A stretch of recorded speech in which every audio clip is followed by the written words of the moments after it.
Fence Racers, and welcome to another episode of the Pontiac Podcast, powered by the GTO Association of America.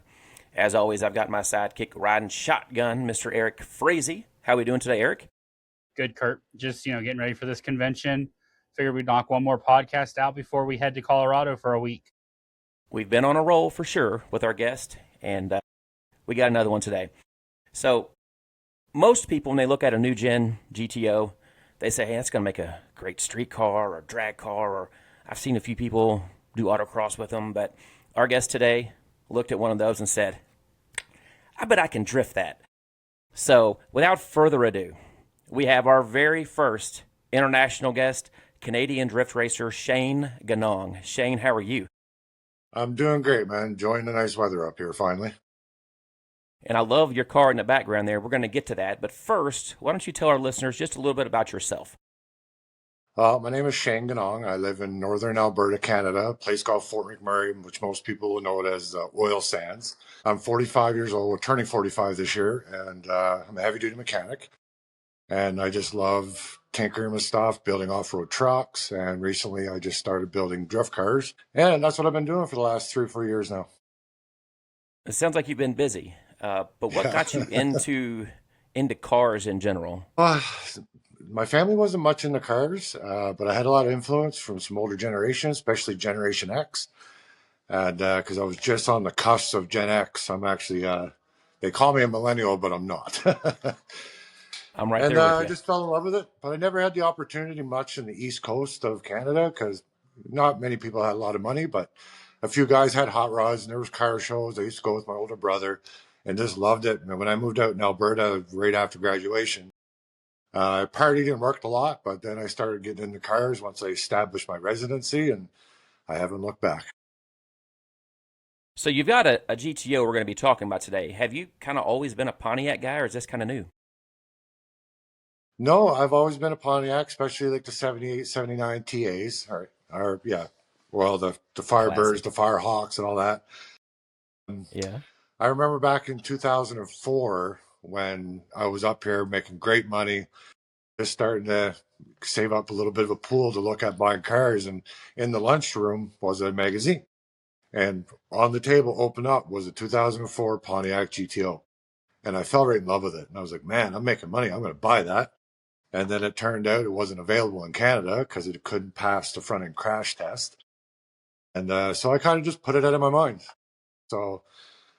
And I started working around off-roading, so cars weren't even in the back of my mind until 2015 when a friend of mine picked one up after you started importing them into Canada at that point.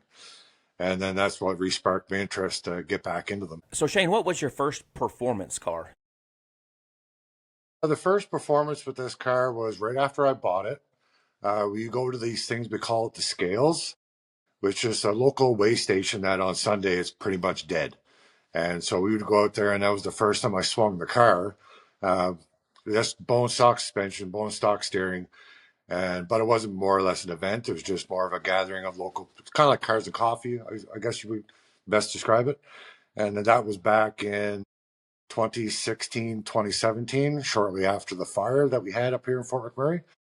And then after that, it was just basically just Sunday driver until about 3 years ago when I finished it after building it.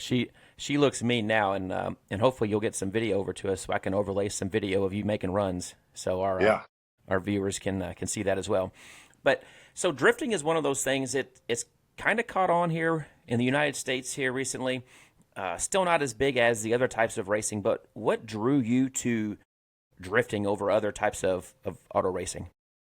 Well, even up here in Alberta, we still have drag racing, autocross. We have basically everything road course. And one thing I noticed about the drifting community, zero drama. And because I used to go and when I had my own hot shot company for a few years, and the local drift team needed a sponsor to get their cars over to BC, which is basically a 16-hour drive. And I was able to three cars on my trailer, and I used to go to the event, help them pit. And I just fell in love with the environment, fell in love with the culture, and I was bit, and that's where I was heading. Man, that's a good story. So was there a particular famous driver at the time that kind of hooked you, or was it literally just taking your hot shot truck and your 3 drift cars over that hooked you? Well, what hooked me was the very first time I hauled the cars. It was just down in southern Alberta, and when I got down there, there was another guy there. He had a Mustang, an SN95, and he didn't have nobody helping him. So I helped him a little bit, and he gave me ride along after ride along, and it was just an absolute rush. And I was like, okay, this is definitely something for me because I'm a bit of a showboat, and that's what drifting is really all about. It's kind of showing off to a certain degree, and so it just fit my personality. Man, that's a cool story. Eric? Yeah. So I know you said you kind of always loved Pontiacs. Why'd you choose a 2004 GTO to drift over, like your typical drift car, Nissan, BMW, 350Z? Well, it's a funny story. One, I just love the style of the GTO. I love the look of it. I like how it's a bigger car because I'm 6'5", and just prior to the fire, I had picked up basically almost a turnkey Nissan 240, and the window profile is really low. And so by the time I was able to get down far enough on the floor and tilt my seat back, I felt like I was in a fighter pilot, and I could barely see over the dash. And I'm not the one to kind of go along with the mold because you got so many Mustangs, so many Nissan 240s, BMWs, and they kind of all look the same. And up in Canada, you don't see these cars. And when you do, they're garage queens. They're fair weather drivers, we call them. And so when my friend had his drag car, I started looking around, and there was a guy in just south of me 4 hours who had one who was looking for parts. And so I just messaged him. I was like, hey, man, why don't you sell that thing to me? And he was like, yeah, my wife's complaining I got too many projects. I'll let it go. And just by looking at the pictures, I was ready to offer him 8-9 grand because I had a little bit of front end damage. It was a single vehicle in the ditch kind of accident, nothing major. He had it on the alignment rack. The frame was still straight, strut tower to strut tower. I was going to cut the front end off it anyway, so it didn't really matter. But he was like $6,500. I said, you stay right there. I'm on the way. And so I hot shot it overnight, slept in my truck that night, and had it loaded up and back home the next day. But Cool. there is a hindsight's 2020. The car is definitely not designed for drifting, definitely not. And there's zero aftermarket support for it. But I was committed, so I had no choice but to make things work, and I think I did a pretty good job with that. It looks great. Yeah, it looks good. So did anybody tell you that it couldn't be done? And then you're like, oh, let me show you now. Yeah. Well, there's a lot of American friends who followed me with other stuff that I've done, and they told me right off the hop, it's like, stuff's expensive. You're not going to get nothing for it. But again, like I said, I was already committed. I was like, well, we'll figure it out. And so, yeah, not as much as you would think, but it definitely a couple of people told me I was stupid. Yeah. So what makes drifting difficult with a GTO? The weight definitely is an issue for the GTOs, but this car here, I got it down to about, 3,200, and I still got the stock hood, plus I got another metal hood attached to that, so it weighs literally a metric ton. So I believe I can get this car down to about 28 naturally aspirated. So that is accomplishment, or I can get that. The rear suspensions, no adjustment whatsoever, especially when it comes to drifting. You're going to want zero camber, which, if most people know the GTO is as it droops and the suspension travels, your camber is going all over the place. And the toe, most drift cars, you want to toe in to get that forward bite. And the GTO, when I tried to do that, I literally beat the bushings out in literally 3 runs. And they're $300-400 a set. So I was like, okay, I'm tired of that. So I had to fix that issue.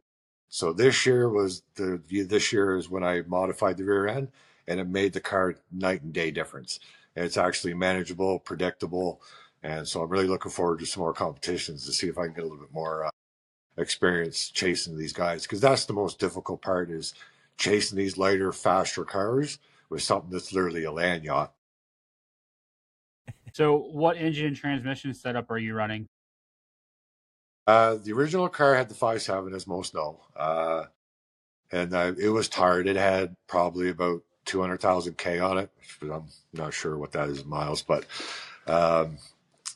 it lasted, and I had a spun and a bearing in it for one of the rods. So I didn't throw a rod into the block or nothing. And then Oddly enough, just a few years prior to me getting this car running, a neighbor down the street had an '06 that was immaculate shape. It had less than 60,000 K on it. It was pristine, but it got caught in one of our big floods that we had here. And because I was running my hot shop business, I managed to grab the car and a couple of his bikes and stored them for almost a year before the insurance company settled. And of course, I wanted like 36 grand for the storage for the year. And they're like, oh, we can't do that. I was like, well, let me see. I was like, well, the car is valuable to me and one of the bikes. I said, give me those and a few grand and we'll call it even. So that's where I got my 6 liter, which was last year, but I didn't have a professional build it. And these engines go through absolute torture. And I made it almost the whole summer before I threw a rod out to the block and ended my season last year. So this year, I actually didn't cheap out, had a professional build a 6.2 liter. It's got ported and polished heads, forged rods, forged pistons, still a factory crank, but it's NA. They can handle it. Paired with the T56. And so far, she's got the jam. It's a lot of work. Yeah. So what kind of steering angle modifications have you done to the car? Well, I looked at a few of things, and like, of course, Showtime Fabrication had a really nice kit, but it still had the stock knuckle, which I was trying to get away from that 5x120, which is very hard to find rims and tires for. So I had a friend of mine's Nissan 240 in here, and I was doing a rear tube structure for him. And I got looking at the front end. I was like, man, this is like almost virtually identical. McPherson strut, and it almost looked perfect. So I borrowed his car one winter and took his steering kit off his car and roughly put it into mine. And everything was looking really good. And so I went and bought a kit, which was a Mantis angle kit for a Nissan 240 S13, S14. And it advertised as 65 to 70 degrees of steering. Now, after I got the kit, I went to go put it in. But one thing I noticed the difference was between the two, which I didn't notice before, was the center line between your strut and your lower ball joint and where the hub sits. On the GTO, it sits forward, and on the 240, it sits behind.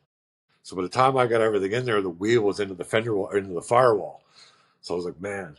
So after switching stuff around and looking at it, my control arms were pointing forward like this, which wasn't very good for steering geometry.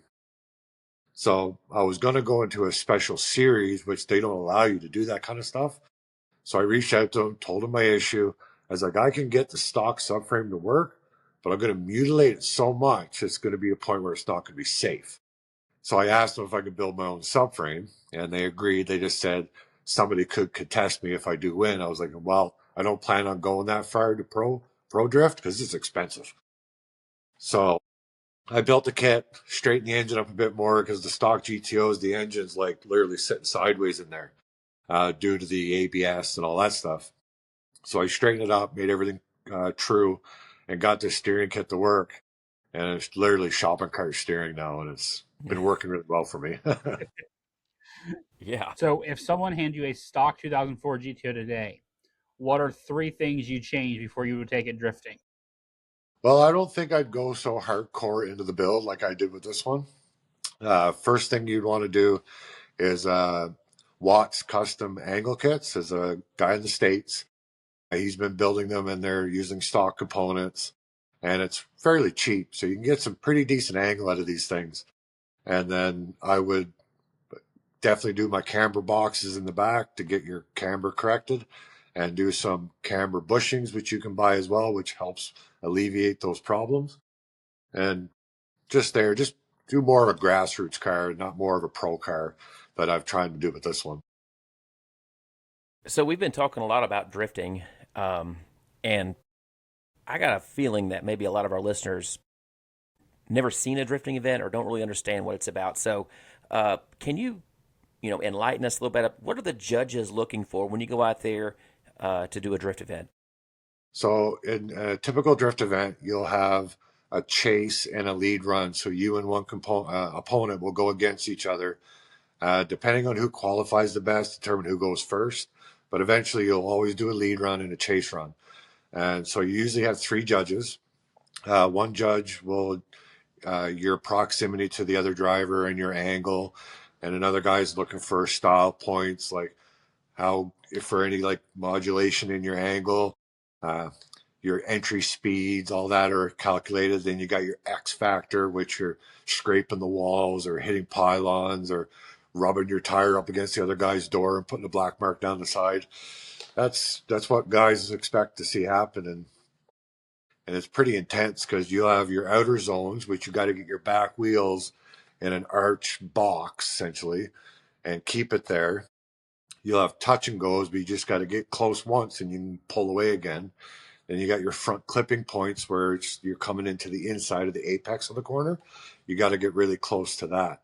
And so all that's in the end based on a score of 100 points. You're always thinking about a bunch of stuff out there while you're driving, not just holding the wheel straight, huh? Well, no, definitely not. I've learned a lot since I started. It's only my second competition I just did recently. And like left foot braking does a big thing, e-brakes, all that stuff. It all affects how you're following the guy. E-brake will actually pull the car back. And it's amazing what you can do with just a little bit of foot brake, clutch slippage. If you're getting too close to them, you can just slip the clutch, your back wheels will grab, and you'll straighten up a little bit. It's such an amazing thing when you start getting into the details and how it all works. It's pretty technical. I'm pretty sure the statute of limitations is up, so we can talk about this now. But when I was in high school, we had these front-wheel drive cars, and we'd go to McDonald's and get the plastic trays, and we'd put them under the rear tires, and we'd tear off through the high school parking lot, ripping the e-brake and sliding it, and everybody thought we could be professional drift racers. But in your opinion, what's the one thing that is so much harder than it looks, or to the average spectator? The one thing in your mind that's like, man, that's way harder than you think.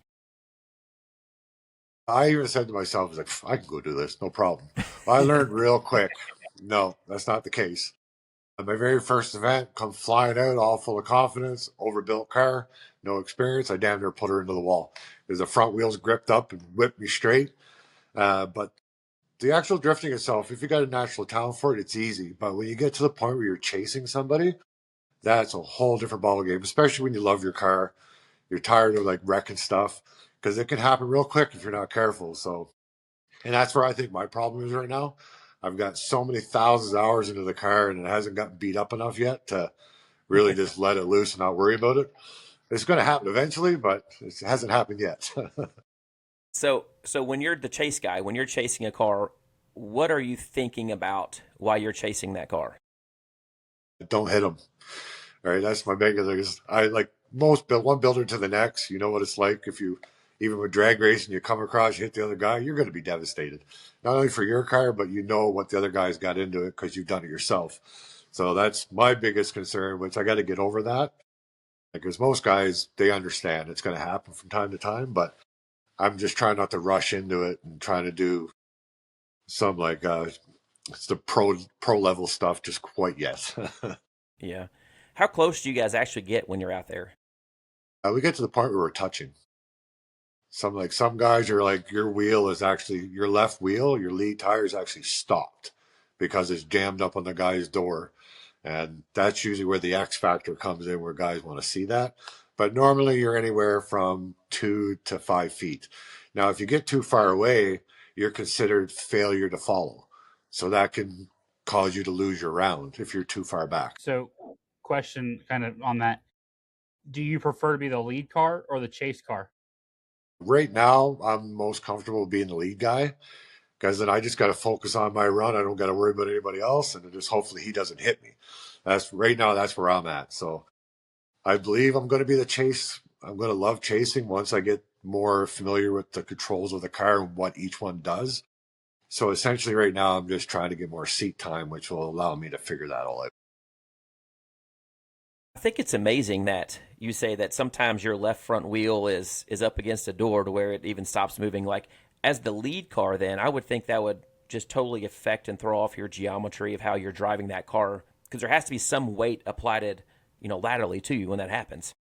Absolutely. Like there's an issue too. If you cause your lead, if you're chasing and you cause him to actually go off track, that'll go work against you. So you got to be careful not to hit him too hard because that also it just doesn't help. So it's a very fine line dance you got to try to perform. It's like we're doing the salsa or the foxtrot here instead of some break dancing. Like I've seen guys reach out and open the other guy's door when they're drifting. They get that close. Well, that's cool. Do you ever get nervous, or is it just all straight adrenaline?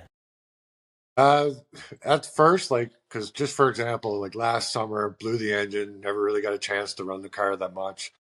Spent all winter rewiring the car, fixing a few things, waiting for my engine to show up.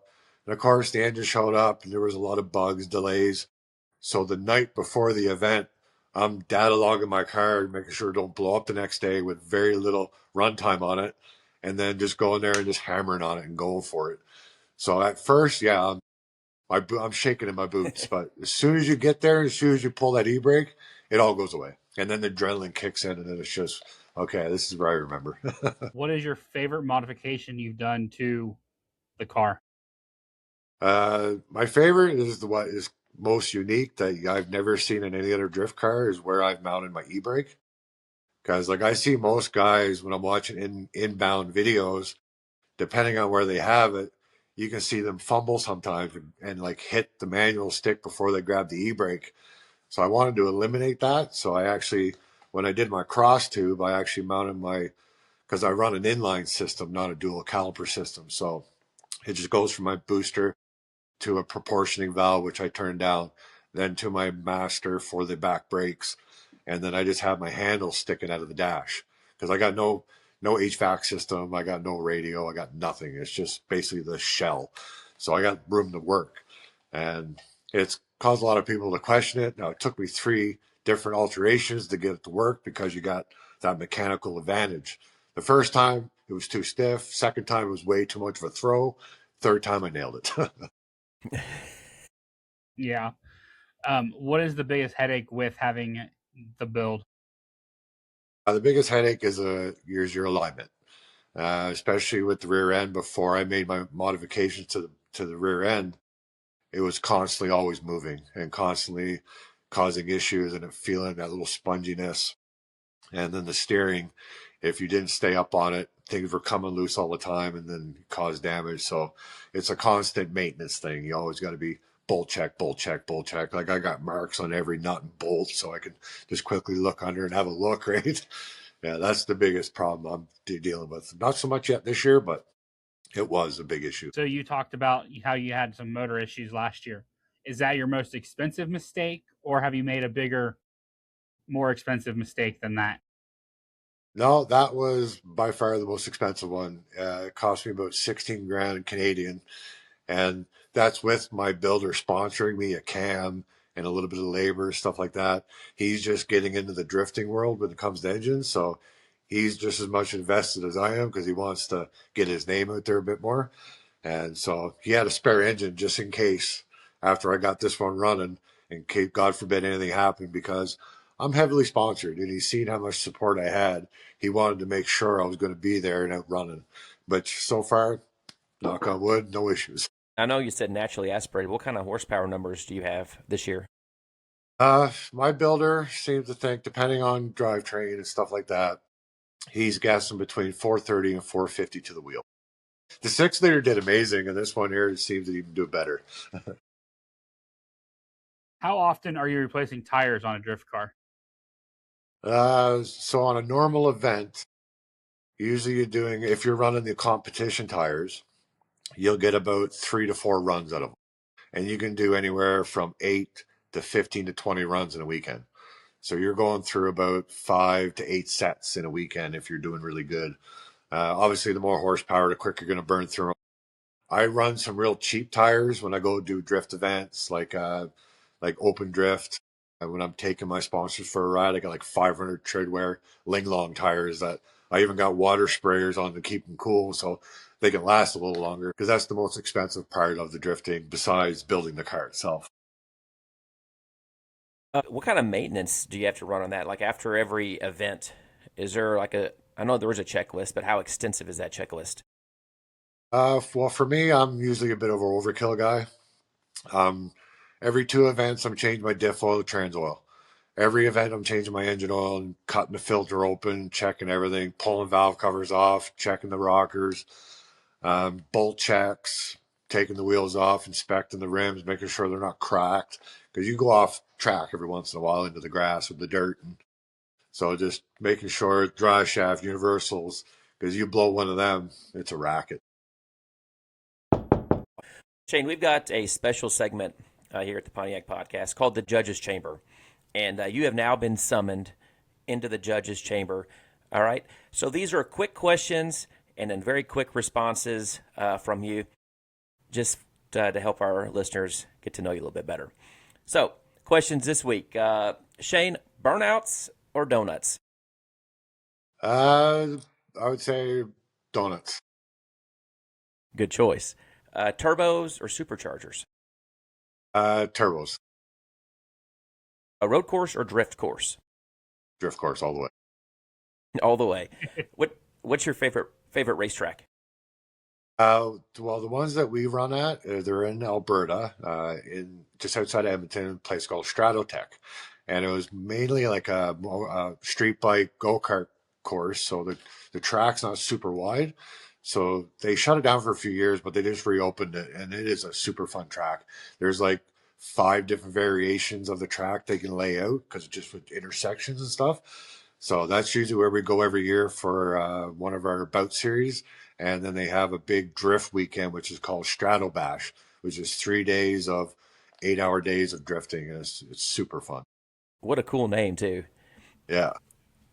So when you're at the racetrack, what's your favorite snack, your go-to at the concession stand? Taco salad in a bag. Oh, that's good. Manual shift or automatic? Manual all the way. Night events or daytime events? Nighttime. Favorite movie car? Smokey and the Bandit. Good choice. Favorite automotive YouTube channel? Ooh, I would say Cletus is what would be my favorite. Yep. Favorite Pontiac color? That'd be the red. And the best Pontiac ever made? Oh, that's a tough one. I would say I'm not sure what the year it is, but the one that was in Triple X, that Okay. purple one. Yeah, Yeah, 67. yeah, Yep, that was a 67 beautiful GTO. car. Hey, I'm gonna throw a plug in real quick. Go ahead. That car will be at Loveland if you're planning to attend. I know you're not, Shane, but Yeah, for our viewers who may be planning to attend, The Triple X movie car will be there. but the good All thing right. about it, I just starting a new career. I'm going to be an instructor for heavy duty mechanics, and it gives me my summers off. So I'm definitely going to be doing some stateside driving here in the next Oh. couple of years. We need to meet up sometime. I'd like to Absolutely, catch a drift event with you. or come for a ride. Oh, amen. Yes, sir. Yeah. Well, Shane, congratulations. The gavel's dropped. You survived your summon to the judge's chamber. Thanks for playing along. And I'm going to toss it back to Eric. what's it like showing up to a drift event in a Pontiac or in a GTO to be that speed? Well, I get a lot of people like amazed by the car because they don't see them. The kids love it, especially some of the older gentlemen. But it does definitely turn heads, and especially where it's so different than everybody else. And so a lot of people taking pictures, grabbing my merch, signing signatures. So that's something very new to me. Just my last event was my first signature, so Oh, I'm that's starting awesome. to enjoy it. Yeah, Do people underestimate the GTO when you go to a drift event? absolutely. Yep. They don't expect it to be that quick, and I whip it that hard sometimes. They're like, "Yeah, you're moving." Have you ever converted anyone into a Pontiac fan? See, the biggest problem with the Pontiacs that a lot of my friends have, it looks too much like the more cheaper versions because you got that front end look. So that's what turns a lot of people off. But I happen to love it. But there's definitely a lot of people that would love to see it, but they see how much work I've done to it, and it scares them away. Right. What reaction do you get from spectators at events? Well, I got one friend who used to send me a lot of videos from the stands, and it's usually a lot of them just shout my name because I'm very well known in the community where I live. So it's good to see everyone screaming my name. That because a lot of people know who I am. So, and there's usually a lot of hooting and hollering when they see me go out. So it's pretty fun to hear that side of the reaction. That's got to make you feel good. Oh yeah, definitely. Yeah, that's cool. What is the coolest compliment you've received from somebody? That's some angle you got there, bud. Oh, yeah. What did you say your angle was? It's about almost close to 70 degrees. Yeah, that's crazy. I can see it in the background there. It looks like it's. Whew. Yeah, she's about. I can basically turn it all the way, hold the front brakes, and start burning tires. And basically, move sideways. Wow. So 20 years from now, what do you hope people remember about the Pontiac hobby and also about the drift community? To say is like you can drift anything as long as you got enough gumption to really challenge it and try to be different. And I'm hoping it keeps going bigger the way it is. It's getting pretty big in the northern route, most northern rural place you can find, besides Alaska and stuff like that. But it's getting big, and I started a local racetrack years ago, and we're planning on paving the infield here soon. So we'll be able to hold all our motorsports in one spot. I'm hoping my image, my car will live on for at least another 20 years. And that's what I love about your story, Shane, is that you took something and thought outside the box. And there was a problem, and every time there was a problem, you solved that problem. You didn't bail on it to take the easy way. You made it your own. It's very unique, and I think it's going to be a fan favorite because of that. Well, the funny thing is, I shouldn't say it was the biggest mistake, was the most overlooked item when I was building my front end. I had it literally all fabbed up in the box. I'm getting ready to hook stuff up, and this guy comments on a BMW page that I was on because I was looking for some specs on the steering rack that I use because I'm using a BMW from an E36. So, but what I had done is when you take a front rack that's normally in a BMW, I moved it to the back. It reversed my steering. So left was right, right was left. And I didn't realize it. I said to buddy, he's like, oh, you're overthinking it. So I woke up in the morning and I got thinking about it. I was like, man, I think he's right. So I go out there and start turning the shaft. I was like, oh no. So I was like, what do I do? Do I re-engineer my subframe with a different rack? But then I started Googling stuff and started looking around, and I found this one-to-one reverse rotation gearbox, which is most commonly used in rat rods. And I got it mounted right behind my steering wheel. So now when I turn right, it turns my shaft the opposite way, which turns the wheels the right way I need it to. Which kind of worked out good because it actually gave me an offset steering wheel then. So my steering wheel is actually a little bit lower because of the different angles the shafts are coming in. It was just like fluke. It cost me $200. Problem solved. Problem solved. That's right. Well, Shane, what if somebody walked up to you and tossed you the keys to a 1965 GTO? How excited would you be? You probably wouldn't see me. I'd be gone. Well, I bring that up because that could happen. Our good friends over at Dream Giveaway, they're giving away a 1965 Pontiac GTO. Eric, you want to let our listeners know how they can win that car? So the link will actually be in the comments of this video. And tell me a little bit about that car. So it's a 1965 black GTO convertible, tri-power, 389, 4-speed. White interior, one of 11,000 made. This thing is cherry, and it can be yours. Just click the link below and make sure when you get there that the promo code in there says GTOPOD, because we have some bonus tickets available through our discount code there. Eric, and all the proceeds from this, where do the proceeds go? So they have several different charities. One of them is called Mad Florida. It's impaired driving. Victory Junction, National Guard Educational Foundation, 4Kids, a home for every child. There's several, and you can go to their Dream Giveaway website and see that. But make sure you use our link. That's right. So click the link. Go ahead, head on over there. It's a great operation. They're doing great things, and you get a chance to win a fantastic GTO. So make sure you do that. Shane, I appreciate you being on here with us today. Can you let everybody know where to find you on your socials? Well, it's SGR Racing on YouTube, or Shane Ganong Racing. I'm on TikTok as well. It's usually under Warped Fab or SGR Racing now. I've been kind of trying to convert everything over. I'm also on Instagram, SG_racing. But Facebook's my name, just Shane Ganong. I'm trying to be more upfront with who I am instead of an alias, which seems to be working pretty good. But yeah, other than that, it's nothing too crazy. A couple of YouTube videos. I did some how-tos years ago when I first got the car. I'm putting drag bags in the car and stuff like that. I made some crazy studded tires for doing winter drifting, which I haven't done yet, but I want to. And you mentioned merch earlier. Do you have a website or something where people can go and support you and buy merch? I do have a website. It's sgrracing.ca.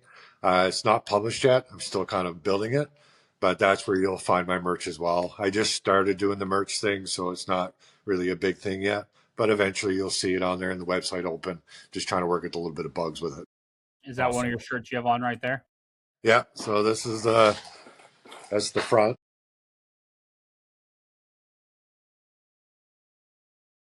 There's that beautiful car. Yeah, so I got different angles that I got from last year, and I just got a local guy to do it up for me, and he did a real good job with it. What kind of upcoming events do you have?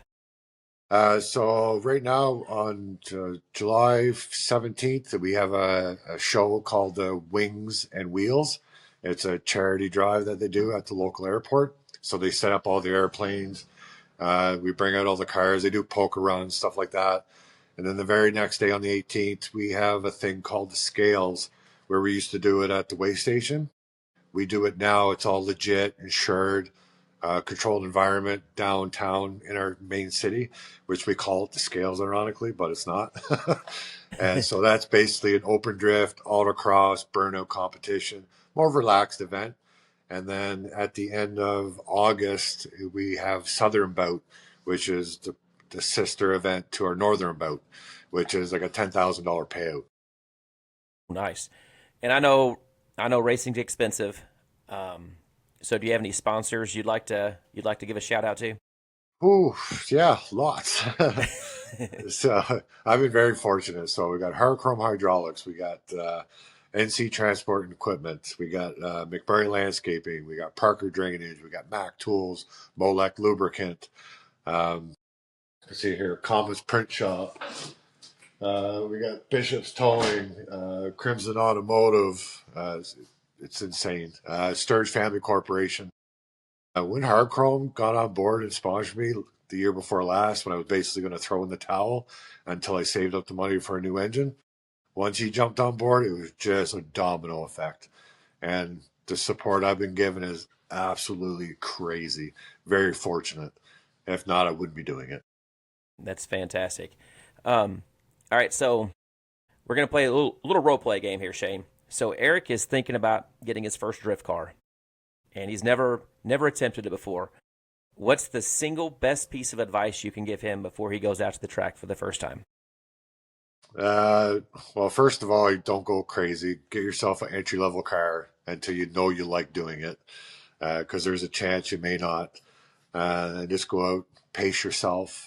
Don't do nothing crazy. Stay away from the walls. You don't want to back the car into the wall your first event, right? You don't want to burst that bubble before you get her in the air. You know what I mean? Man, so I'm fascinated with the drifting, and it just makes me wonder, how do you practice? Do you have to be at a racetrack, or have you ever, I don't know, run into some trouble on the streets because you're practicing maybe on the public road, or how do you get your seat time? Unfortunately, the road thing, I stopped doing that years ago because I got a Class 1 license, a CDL essentially. Oh, yeah. So I try to keep that as clean as I can. So I've Absolutely. really refrained. Now I've done some polls out some back roads doing data logging, but it's usually in the middle of the night. Nobody's around. And just because I see so many people getting pulled over, I don't drive like an idiot. I got a nice quiet exhaust. I can make it quiet. And I got everything in working order. Cops don't bother me. So I got to go to events. That's the only time I can. Now, if we do get my local track paved, then I got a key to the place. I can go whenever. Okay. I know I'm friends with some people here that race dirt track, circle track, and asphalt, and they swear by iRacing. Does iRacing have anything for drift where you can get on a sim rig and practice that way? There's actually a lot out there. I don't do that myself. I'm more of a in real life kind of guy. I've tried a couple of simulators. They're okay. They're fun, but they got expensive because you're $10,000-$20,000 rigs if you really want to go into it. Um, but yeah, there's a lot. There's even tournaments where you can go and compete. And once you get through it, we've had guys actually get offered to go drift real cars because they won an online tournament. So it could open That's up a lot crazy. of doors, right? It's crazy. Yeah. All right. Well, Eric, any last follow-up questions you have for Shane before we wrap it up? I think so. Other than I'm just going to tell you, Shane, it's a beautiful car you've got there. It is. Appreciate Are you it, on your phone, Shane, or on a computer? I'm on my phone. Is there a way you can stand up and maybe give us a little walk around of that car? Absolutely. Just see if I can flip the camera around. And feel free to tell us about it as you walk around it if you want. Well, obviously, we got the wide body kit from Battle Arrow. That's out of the States. Cost me an arm and a leg to get that one.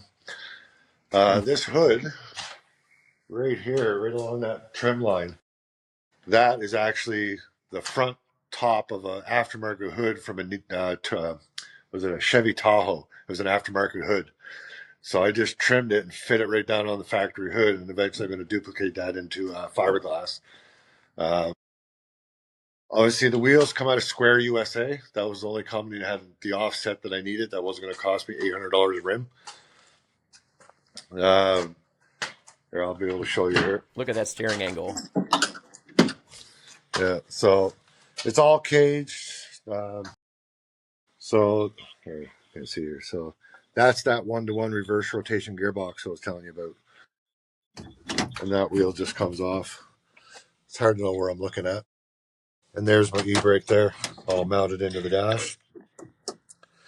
I have, well, That's cool. so I got a whole bunch of LED lights on this thing. So I'm a little bit of a racer. So I got my red halos. I got a bunch of underglow flashing lights. I got them all up into here. At some drift events, I make them flash red and blue. So people love that. Well, at the end of the day, you're an event where you're being judged and style points. So Exactly, right? So especially at the nighttime events. So again, this has all been tubed. It's actually got an '06 rad because this is the '04 chassis. There was some differences, believe it or not, especially the master and the booster. Like I had a master go on it, and I had the spare '06. Went to go put the master on, wouldn't fit. It was like 45-degree angle. So I had to use the master and the booster from the '06 because you can't get nothing for the '04 anymore, even on Rock Auto. So that crash bar, as you can see, there's the hood, the hole in the hood there. Get some actual flow. And there's all my halos, all my underglow. And this is what I just recently added here, just last night. Add a little bit more ricey to it. So the original uprights here, they were really flimsy and I didn't like them. So I used 1/4-inch aluminum with a jigsaw with a wood blade and cut out my own. And actually position where the wing is in relation to the mounts to make it look a little bit more proportionate. that looks great. Yeah. Well, if you just want to hold on a second, I'll lift her up so I can show you it underneath. Hey, Shane, while you're doing that, I know earlier you had mentioned that you had a love for like the 78 Firebirds, I think you said. Yeah, You have any 78, Pontiac? 79.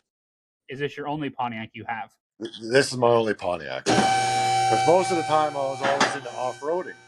So I never really had many cars because up here you kind of... This is cool, Eric. We've never had a tour of a car live on a podcast before. That's why I wanted to set it up so I could easily show you.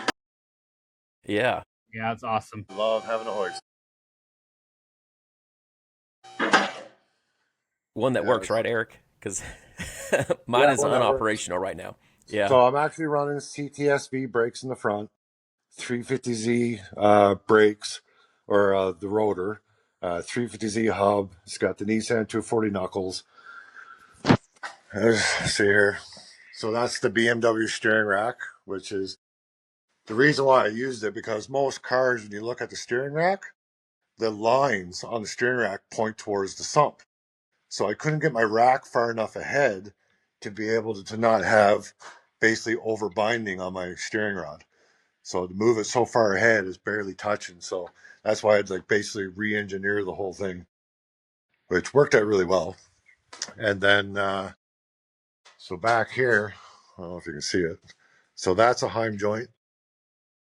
And then, yeah, see here.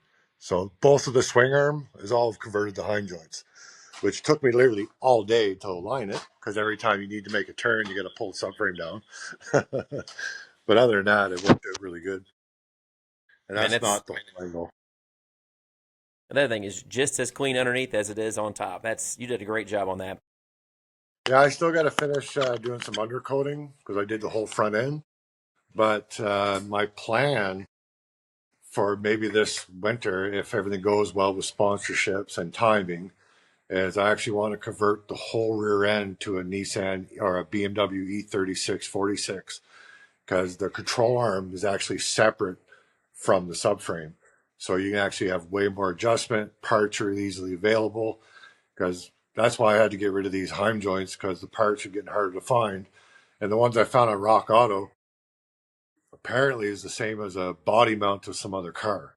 So, but I beat him out like right away. So if I can convert that, do a quick change rear end, then this thing's going to be bulletproof. Easily. Yeah, that'd be awesome. Oh, it's going to be deadly if I can swing it, but $10,000 for a differential. Is Winters still the leader in the quick change rear ends? Winters, and there's a new brand that's been coming out. It's a little bit more affordable. Speed Tech. Okay. They were at SEMA when one of my sponsors went down to SEMA. He checked it. He brought it back and was showing me pamphlets. I was like, "What are you doing? Going to buy for me? Because I can't afford that." Hey?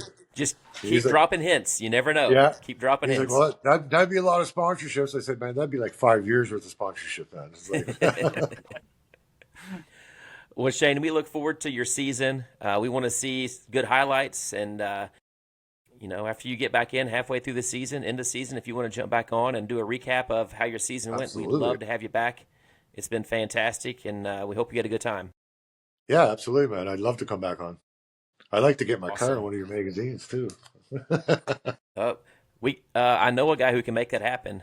It rhymes with Barrick Teasy. It's that guy right over there. Eric, he can get that for you. So we'll connect off air for that. I can get some professional shots done. Awesome, Shane. Well, I appreciate you jumping on and sharing your story with us. We appreciate all the listeners listening. Be sure you like, follow, subscribe, comment, let Shane know how beautiful his car is. And until next time, let's keep this shiny side up and those tires flinging smoke. We'll see you next time, guys. Amen to that. You guys.